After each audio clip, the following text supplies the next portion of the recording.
CNA in Georgia recognized for her dedication with a hall named in her honor. $6,000 pay gap persists between men and women nurses. Former nursing home staff are charged with manslaughter after ignoring facilities' lift protocols. And residents received roast accidentally seasoned with toxic hand sanitizer. This and more next.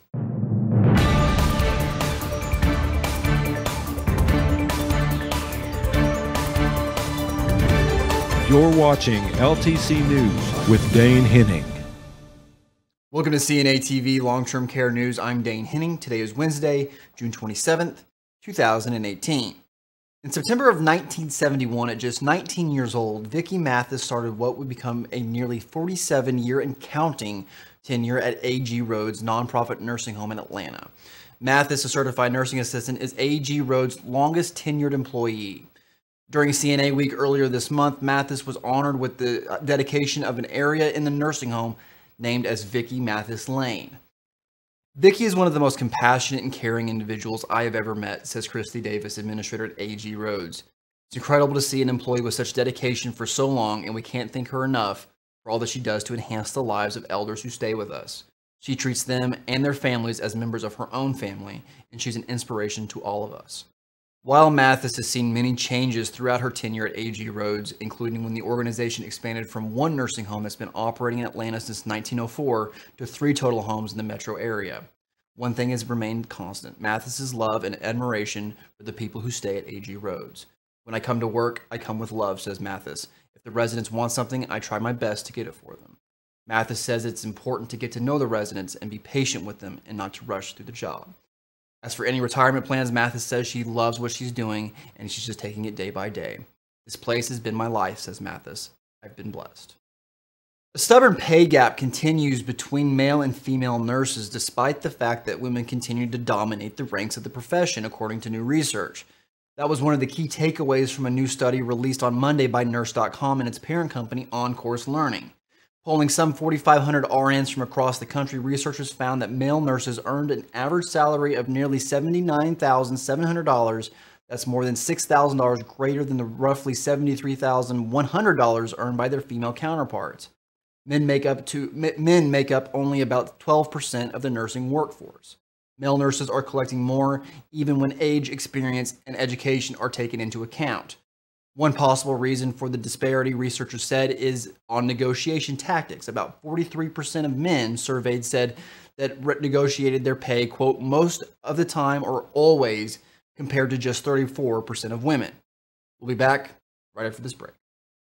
We look at NACA as the professional organization that supports the CNA, just like the American Association of Long-Term Care Nurses supports the RNs and LPNs. As a state executive, I can tell you that the energy and the empowerment that this organization has given to our state has truly enhanced the depth of membership and the work that we do as a state association. I am very, very proud of our connection and our partnership with the National Association of Healthcare Assistants. For more information, visit us online at nacacna.org or call 417-623-6049.